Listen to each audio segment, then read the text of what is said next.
नमस्कार दोस्तों, दरभंगा रॉक्स में आपका स्वागत है। मिथिला में बिछने वाला है रेल नेटवर्क का जाल और इसको लेकर के जो रेल बजट पेश हुआ पिछले दिनों, उसमें जो सामने आई डिटेल वो आज आपको बताएंगे कि कौन कौन सी रेल लाइन नई जिस पर काम चलने वाला है और इसका जो ट्रैफिक सर्वे कराया जा रहा है। तो मिथिला में किस तरह से रेल पटरियां बिछेंगी, किस तरह से इसका ट्रैफिक सर्वे कराया जा रहा है और उसके बाद जब ये लाइन ओके होगी तो उसका फाइनल जो सर्वे कराया जाएगा, फाइनल लोकेशन सर्वे होगा।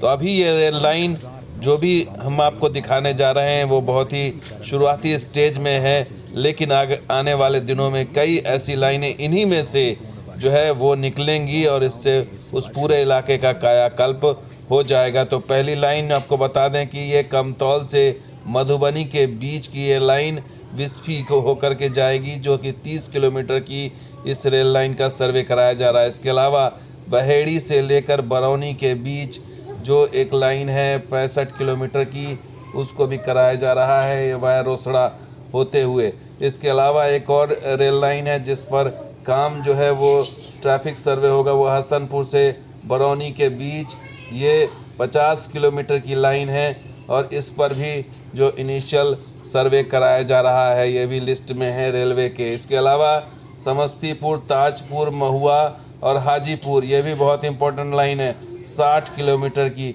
इस पर भी ट्रैफिक सर्वे कराया जा रहा है इनिशियल स्टेज में। इसके अलावा एक और रेल लाइन है जो आज जिसके बारे में बता रहे हैं, घोगडिया घोगेपुर, ये वाया जमालपुर होकर के जाएगी और इसका कनेक्शन आगे सहरसा मधेपुरा से भी होगा। तो 50 किलोमीटर की रेल लाइन, इसका भी ट्रैफिक सर्वे कराया जा रहा है। घोगडिया यानी किसनी पट्टी से ये लाइन शुरू होगी। इसके अलावा आपको बता दें कि बीरपुर और बिहारीगंज रेल लाइन, इसका भी ट्रैफिक सर्वे हो रहा है। इसके अलावा जो लाइन की बात करें तो उसमें समस्तीपुर के पास मुक्तापुर और लोहना रोड, ये भी बहुत इंपॉर्टेंट लाइन है, करीबन 75 किलोमीटर की ये रेल लाइन है जो कि वाया अलीपुर होकर के जाएगी। तो इस लाइन का भी सर्वे कराया जा रहा है, बहेड़ी होकर के जाएगी ये लाइन। इसके अलावा जो बात करें चकिया है, बरगिनिया, इस रेल लाइन का भी सर्वे कराया जा रहा है, जो 50 किलोमीटर की रेल लाइन जो है वो देखा जाएगा कि ट्रैफिक सर्वे इसमें कितने लोग इसका फ़ायदा उठा सकते हैं।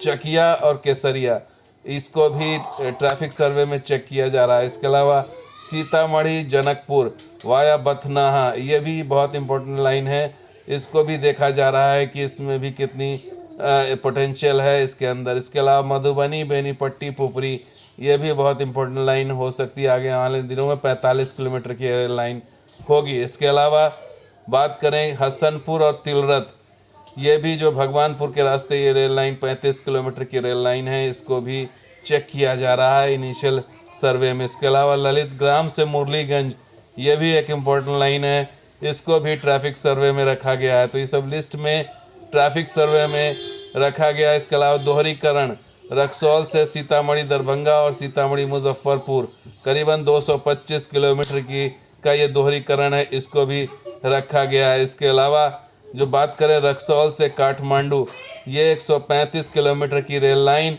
इसका जो फाइनल लोकेशन सर्वे होगा, जो इससे पहले हमने आपको दोहरीकरण का दिखाया, दरभंगा से रक्सौल, सीतामढ़ी और मुजफ्फरपुर, उसका भी फाइनल लोकेशन सर्वे होगा, इसका भी फाइनल लोकेशन सर्वे होगा। तो यानी कि एक स्टेज ऊपर आ चुका है ये, यानी कि अब ये जो है वो ट्रैफिक सर्वे से एक स्टेज आगे निकल चुका है। अब इसके बाद जो है वो फाइनल बजट उसका तैयार होगा और फिर उसका जो है काम शुरू हो जाएगा। तो ये दो प्रोजेक्ट तो इस हिसाब से है, लेकिन जो इससे पहले वाले प्रोजेक्ट्स जो हमने आपको बताए उसका अभी ट्रैफिक सर्वे चल रहा है और फाइनल जो लोकेशन सर्वे होगा वो इसके बाद तय होगा कि कौन सी रेल लाइन का फाइनल लोकेशन सर्वे किया जाएगा। लेकिन बहुत सारी ऐसी रेल लाइन है जिसको सेलेक्ट किया जा सकता है, तो ऐसी खुशखबरी मिल सकती है अगले बजट में। तो फिलहाल इस बार तो देखा जाएगा कि कहाँ पर क्या है और जिसमें भी ट्रैफिक लोड ज़्यादा नज़र आएगा, संभावनाएं नज़र आएंगी, उसकी लॉटरी खुलेगी। तो कुल मिलाकर के ये सारे प्रोजेक्ट्स इस पूर्व मध्य रेलवे के अंतर्गत ये सारे नए प्रोजेक्ट्स जो मिथिला के क्षेत्र में, उत्तर बिहार के क्षेत्र में दिखाई दे रहे हैं, वो अभी भी पाइपलाइन में है और अगले बजट में इनके किस्मत का ताला खुल सकता है। आप देखना है कि कौन सी किस्म किसका खुलेगा और किसका बंद होगा, लेकिन ये तमाम जो संभावनाएं हैं रूट्स की वो दिखाई दे रही हैं। और आने वाले दिनों में अगर इस रेल लाइन का अप्रूवल होता है तो इस पूरे क्षेत्र का, पूरे इलाके का कायाकल्प ज़रूर होगा। हालांकि ये देखना होगा कि सिलेक्शन के बाद भी अभी इसमें बहुत सारा समय लगेगा और उसमें देखना होगा कि कब ये सपना साकार होता है। तो दोस्तों, ये वीडियो कैसा लगा तो लाइक कीजिए, शेयर कीजिए, सब्सक्राइब कीजिए। कुछ और वीडियो के साथ हाजिर होंगे। आप देखते हैं, शुक्रिया, धन्यवाद। जय हिंद, जय बिहार, जय मिथिला।